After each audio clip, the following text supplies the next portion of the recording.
आप लोगों के लिए मैं एक बात बता दूं आप लोगों को कि क्या होता है, आप पढ़ रहे होते हो ना, तो एग्ज़ाम्स तक आते आते आपके पास 100 बहाने आपको मिल जाते हैं कि मतलब रिजल्ट आने के बाद अरे मेरा ख़राब हो गया, मैं इसलिए नहीं पढ़ पाया था, मेरे ये हो गया था, मेरे वो हो गया था, है ना।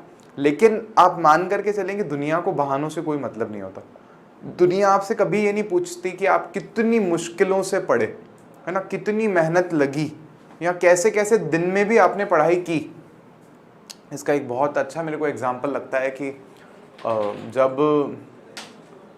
जैसे एक तो 12th फेल अगर आप बुक पढ़ेंगे, उसमें जब मनोज कुमार की जो जर्नी हमें सफ़र बताया है कि वो किस तरह से आईपीएस ऑफिसर बने, है ना, तो उन्होंने कितना संघर्ष किया, कितना संघर्ष किया।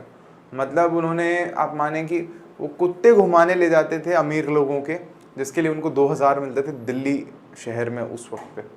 तो वहाँ पे वो 2000 रुपये से फिर वो अपने रूम का शायद किराया भरते थे, और वहीं पे रूम के जो दूसरे लड़के लोग रहते थे उनका खाना बना देते थे खुद, और बोलते थे कि यार मेरे पास खाना के लिए पैसे नहीं है, मतलब मेरे से तुम पैसे मतलब बना मैं दूंगा, मैं कर दूंगा।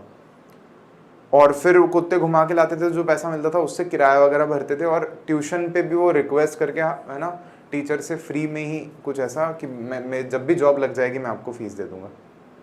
ऐसा उनके साथ में रहा है। डॉक्टर विकास दिव्यकीर्ति सर के स्टूडेंट रहे हैं, तो आप ज़रूर से वो किताब पढ़ना। तो मैं आपको एक बात बता रहा हूँ कि देखो कैसे दिन देख करके भी उस इंसान ने पढ़ाई की।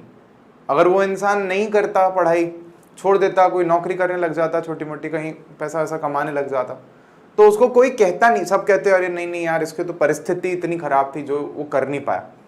ऐसे एक जने और हैं, मैं सुनता हूँ तो एक बार जो सर है ना, अवध ओझा सर, वो बता रहे थे कि एक स्टूडेंट थे उनके, वो जो आईएएस ऑफिसर बने थे, तो ऐसा था कि उनका इंटरव्यू था अगले दिन, और एक दिन पहले उनके शायद पिताश्री का देहांत हो गया, उनके पिताजी अस्पताल में भर्ती थे और उनकी मृत्यु हो गई। अब वो इंटरव्यू के लिए दिल्ली जाना पड़ता, दिल्ली गए हुए होंगे, जाहिर सी बात है अपने शहर से। तो उनकी माताजी ने उनको फ़ोन पे नहीं बताया, और बोला, बेटे ने जब ऐसा कुछ था कि बोला कि पिताजी से बात करा दो, तो बोली कि वो कह रहे हैं कि जब आईएएस बन के आएगा तो ही बात करूँगा। आप समझ रहे हैं इस बात को कि अब तो बेटा जब आईएएस बन के आएगा तो ही बात करेंगे। तो बेटा जब इंटरव्यू दे करके लौटा तो उनको माँ ने बताया कि बेटा देखो ऐसा हो गया। आप समझ रहे हो इस बात को कि क्या क्या स्थितियां नहीं आएंगी, है ना। तो हमें हमारी पढ़ाई को जारी रखना है, हमें कुछ भी हो जाए हमें रुकना नहीं है। आप बोलते हो ना कि सर मोटिवेशन दे दीजिए, मोटिवेशन दे दीजिए। मोटिवेशन ऐसे चीखने चिल्लाने से और बड़ी बड़ी शायरियाँ मार लेने से पता नहीं आता है कि नहीं आता है, लेकिन जब हम ऐसे जीवंत उदाहरण देखते हैं ना, जो हमारे समाज में ही ऐसे लोग हैं, उनसे ज़रूर हमको मोटिवेशन मिलता है।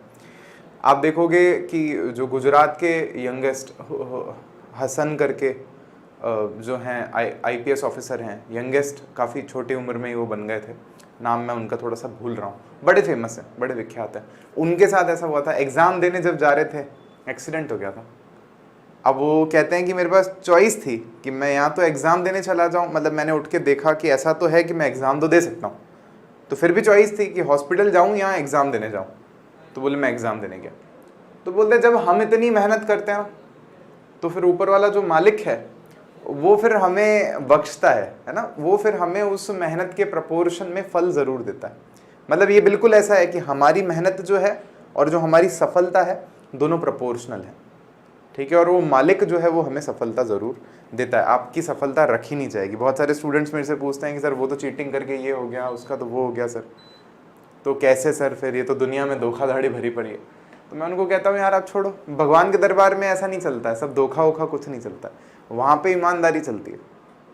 तो हम कितने ईमानदार हैं खुद से, वो सबसे ज़्यादा महत्वपूर्ण है।